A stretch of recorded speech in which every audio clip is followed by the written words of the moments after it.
అందరికీ నమస్కారం. Welcome to our channel. Chiranjeevi గారు గద్దర్ అవార్డ్ ఫంక్షన్లో సంచలన వ్యాఖ్యలు చేశారండి. సంచలనం అంటే ఇటువంటి సంచలనం కాదు, చాలా పెద్ద సంచలనమే. ఏమంటే ఇవి పచ్చ మీడియా ఇవి పైకి లేపవు కాబట్టి అవి సంచలనం కావు, అంతేగాని చాలా సంచలనమైన వ్యాఖ్యలే అండి.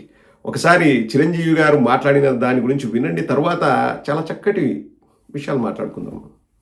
తప్పకుండా మాట్లాడాలి, ఎందుకంటే చిరంజీవి గారు మాట్లాడారు కదా. చిరంజీవి గారు ఇంతకుముందు దండం పెడితేనే ఓయమ్మ అని ఇంకా కయ్యి అని కొందరు మురిగినారు, రుద్దుతా మురిగినారు. చిరంజీవి గారు ఏం మాట్లాడుతున్నారు ఒకసారి వినండి. ఇక్కడ సందర్భం అసందర్భం తెలియదు కానీ చెప్పు, పర్లేదు. మన పక్క రాష్ట్రం అయినటువంటి మన మరో తెలుగు రాష్ట్రం ఈ కళాకారుల పట్ల, ఈ సినిమాల పట్ల వాళ్ళని ఉత్సాహపరిచే దాని విధానంలో కొంచెం వెనకంజ వేసే ఉందనుకుంటున్నాను. కాబట్టి సినిమా వాళ్ళకి అతి దగ్గరగా ఉన్నటువంటి ముఖ్యమంత్రి గారు నారా చంద్రబాబు నాయుడు గారు, ఆయన కూడా దీన్ని ఇన్స్పిరేషన్గా తీసుకుని మరింత ప్రోత్సహిస్తే కనుక మీరు ఇచ్చే ఉత్సాహంతో ఎంతోమంది యంగ్స్టర్స్ ఈ రోజున మరిన్ని సినిమాలు చేస్తారు. ఆ సినిమా రెవెన్యూ కూడా మనకి కంట్రిబ్యూట్ అవుతుంది మన స్టేట్ ఎకానమీకి.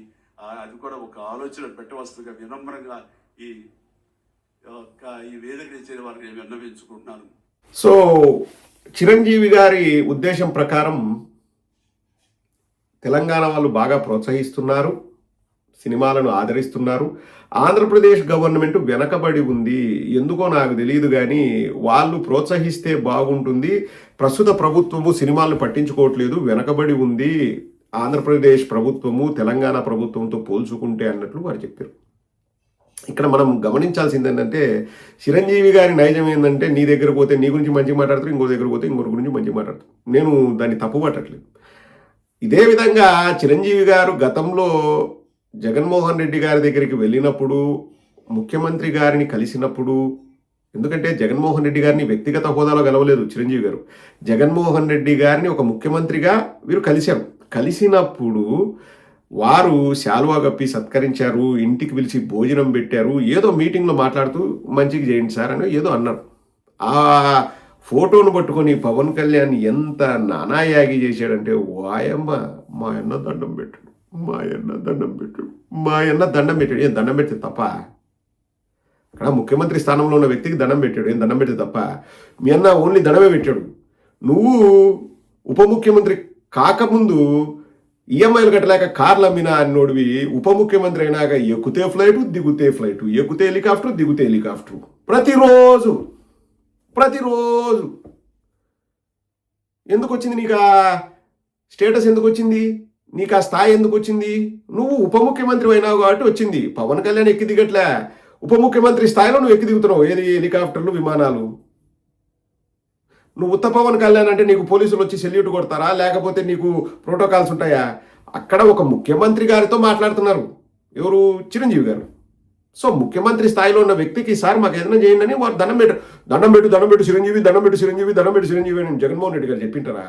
పవన్ కళ్యాణ్కి అది కాదు, జగన్మోహన్ రెడ్డి గారికి దండం పెట్టారు, ఆయన ముఖ్యమంత్రికి దండం పెట్టాడు. ఇప్పుడు మరి ముఖ్యమంత్రి పక్కన పెట్టుకొని, అంటే తెలంగాణ రాష్ట్ర ముఖ్యమంత్రి రేవంత్ రెడ్డి గారిని పక్కన పెట్టుకొని, తెలంగాణలో బ్రహ్మాండంగా ఉంది సినిమా ఇండస్ట్రీకి, ఆంధ్రాలో లేదు అన్నారు. ఇప్పుడు మెడల్ రుద్ది చిరంజీవి ఇట్టన్నాడు అట్టన్నాడు అంటాడా? ఏం మాట్లాడు పవన్ కళ్యాణ్? చిరంజీవి గారి మెంటాలిటీ నేను చెప్తున్నాను కదండి, ఆడికి పోయినప్పుడు వాళ్ళ గురించి పొగుడుతూ మాట్లాడుతాడు. అది చిరంజీవి గారి నైజం. ఎందుకంటే స్వయంగా చిరంజీవి గారే అప్పుడు రాజకీయంగా ఉపయోగపడుతుంది, నా తమ్ముడు కానీ సైలెంట్గా ఉండేమో మనకు తెలుసు. కానీ మన బాలకృష్ణతో ఏదో బాలకృష్ణ అసెంబ్లీలో తాగొచ్చో ఏదో అంటే విగ్గు పైన అద్దాలు పెట్టుకొని ఇటు అనుకుంటా ఏదో వాగినాడు ఎవరు? బాలకృష్ణ. వెంటనే లెటర్ రిలీజ్ చేసినాడు, నాకు జగన్మోహన్ రెడ్డి గారు ఏమీ అవమానం చేయలేదు, నన్ను బాగా చూసుకున్నారు, నేను పోయి జగన్మోహన్ రెడ్డి గారిని ఏం రిక్వెస్ట్ చేయలేదు, నాకు అట్లా అవసరం లేదు, ఇది అని చెప్పేసి చిరంజీవి గారే లెటర్ రాశారు. ఎక్కడో అమెరికాలో ఉన్నారు కాబట్టి లెటర్ రిలీజ్ చేశారు.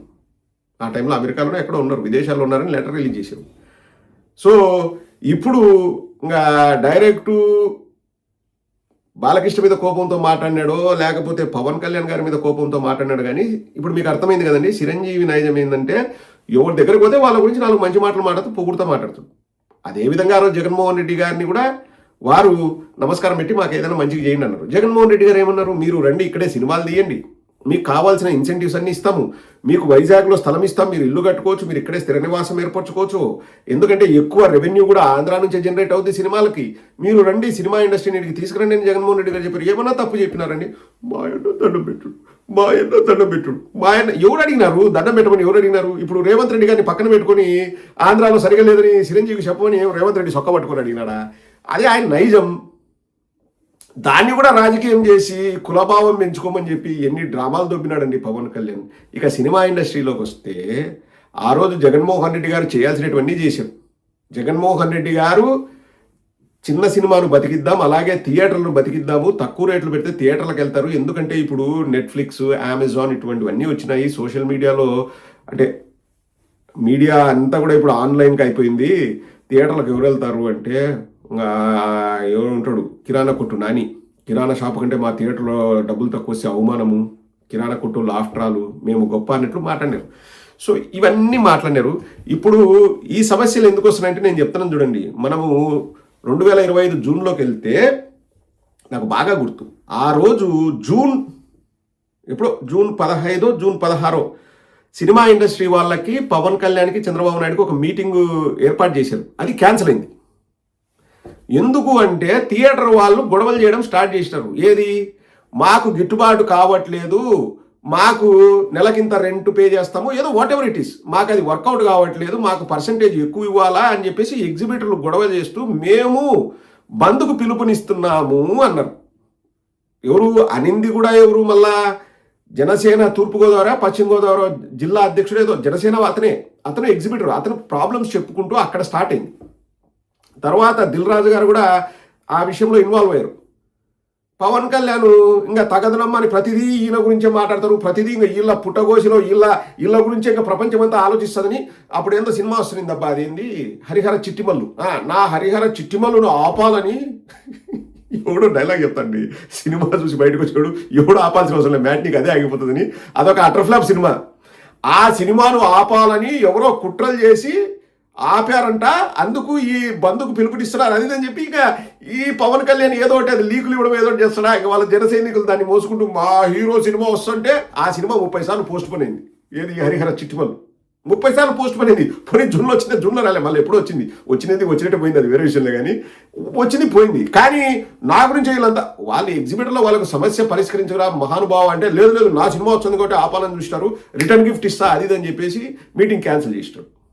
ఇప్పుడు మరి చిరంజీవి గారు ఆంధ్రాలో సినిమా ఇండస్ట్రీ బాగలేదు అంటే చంద్రబాబు నాయుడుకి ఎంత పాపం ఉందో దాంట్లో భాగం ఉందో పవన్ కళ్యాణ్కు అంతే భాగం ఉంది. ఇంకా మీ తమ్ముడిని మెడలు రుద్దమని చెప్తావో, ఎగిరి గంతేమని చెప్తావో, పొల్లు దండాలు పెడతామని చెప్తావో, లేకపోతే చెప్పులు తీసుకొని కొడతా ఎగిరి కొడతా శంగిమింగిన ఎగరమని చెప్తావో, నీ ఇష్టం చిరంజీవి. నువ్వు బాలకృష్ణ మీద కోపంతో అన్నట్టుండవు, కానీ తెలుగుదేశం వాళ్ళకి ఎంత పాపం ఉందో మీ తమ్ముడికి అంతే పాపం ఉంది. క్లియర్గా అండి. క్యాన్సిల్ అయింది. జూన్ 2025లో మీటింగ్ క్యాన్సిల్ అయింది. ఎందుకు క్యాన్సిల్ అయింది అంటే reason for cancellation, the meeting was postponed because many leading celebrities, producers and Pawan Kalyan himself were unavailable due to prior shooting commitments and political responsibilities. Pawan Kalyan's unavailability. Pawan Kalyan was reportedly busy with the shooting of Ustad Bhagat Singh and other political duties అని చెప్తూ అందరూ బిజీగా ఉన్నారని చెప్తూ initial tensions prior to the cancellation, Pawan Kalyan had publicly expressed dissatisfaction with the film industry for not meeting the new government sooner, referring to it in late May 2025 as a return gift situation. మీరు ఎవరు కూడా cinema industry వాళ్ళు వచ్చేసి మా కొత్త ప్రభుత్వంతో meeting ఏర్పాటు చేయలేదు, మా ఊరికి రాలేదు, మా ఇంటికి రాలేదు, మా నట్టింటికి రాలేదు, రిటర్న్ గిఫ్ట్ ఇస్తా నాకు కూడా తెలుసు అని ఆ రోజు అలిగినాడు పవన్ కళ్యాణ్. ఇప్పుడు చెప్పు చిరంజీవి, ఆంధ్రప్రదేశ్ వాళ్ళు ఆ ప్రభుత్వము ఎందుకు సినిమా ఇండస్ట్రీని పట్టించుకోవట్లేదంటే మీ తమ్ముడే కారణం. ఇంకా సినిమా ఇండస్ట్రీ నుంచి పోయిన మీ తమ్ముడున్న ప్రభుత్వంలో సినిమా ఇండస్ట్రీని పట్టించుకోవట్లేదు అంటే ఎవడు వచ్చి పట్టించుకుంటాడు? అస్సాం గవర్నర్ వచ్చి పట్టించుకుంటాడా, లేకపోతే హిమాచల్ ప్రదేశ్ ముఖ్యమంత్రి వచ్చి పట్టించుకుంటాడా? ఇలా పరిస్థితి ఎట్టుంటుందంటే అండి, వాళ్ళ దాకా వస్తే కానీ వాళ్ళకి బాధలు అర్థం కావు. ఎన్ని మాటలు అన్నారండి జగన్మోహన్ రెడ్డి గారిని. మా ఎట్లా దండం పెట్టు, మా ఎట్లా ఏం వద్దులేండి. ఇంకా నాకు అంటే కొన్నిసార్లు మనలో కూడా లోపల ఒక గూడు కట్టుకున్న బాధ ఉంటుంది. ఎన్ని డ్రామాలు దొబ్బినారండి. మా అన్న దండం పెట్టాడు, మా అన్న దండం పెట్టాడు, మా అన్న ఏం దండం పెడితే ఏం రోగమా? ముఖ్యమంత్రి స్థాయి వ్యక్తికి, ముఖ్యమంత్రి స్థాయి వ్యక్తి కాదు ముఖ్యమంత్రికి దండం పెడితే ఏమండి? ఆడ రేవంత్ రెడ్డి గారికి దండం పెట్టలే, పెట్టలేదా? రేవంత్ రెడ్డి గారు వయసులో చాలా చిన్నవారు, ఎవరికంటే చిరంజీవి కంటే దాదాపు 15 ఏళ్ళు చిన్నవారు అనుకుంటా. మరి దండం పెట్టలే? పెట్టిండేది ముఖ్యమంత్రికి. ఈరోజు పవన్ కళ్యాణ్ ఉప ముఖ్యమంత్రి కాకముందు కార్లలో రోడ్డు పైన నడుచుకుంటా వచ్చేవాడు ఉప ముఖ్యమంత్రి అయితే విమానాలు ఎక్కుతున్నాడు. స్థాయి పెరగలే? ఏం పవన్ కళ్యాణ్ ఎక్స్ట్రా స్థాయి ఏం పెరిగింది? ఉప ముఖ్యమంత్రి అయినాడు. అదే చెప్పుకుంటున్నారు కదా, ఉప ముఖ్యమంత్రి అయినాడు, ఫ్లైట్లో తిరగాల, విమానాలు హెలికాప్టర్లని. ఎవడు తిరగని అన్నిసార్లు తిరుగుతున్నాడు. మళ్ళీ ఏంది స్పెషల్ ఫ్లైట్ యాడ్ అవుతుంది తెలుసా? బేగంపేటలో వాళ్ళ ఇంటి దగ్గర నుంచి బేగంపేటకు మళ్ళా కాన్వాయ్ ఆ నుంచి విమానం ఎక్కుతాడు. ఈడ పార్టీ ఆఫీస్ దిగుతాడు. ఈడ టీ తాగి అదేదో గాజు గ్లాసులో టీయో కాఫీ తాగుతాడు. వాళ్ళకు ఒక గంట సుత్తి కొడతాడు. ఆ పుస్తకాల్లో అది చెప్పినాడు, ఈ పుస్తకాల్లో ఇది చెప్పినారు, ఆయన అది చెప్పినాడు, ఈయన ఇది చెప్పినాడు అనేది సొల్లు అవుతాడు గంట.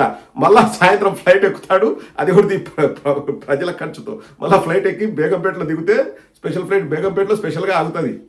నైట్ హాల్ట్ కూడా ఆడే ఉంటుందేమో, ఎవరికి తెలుసు.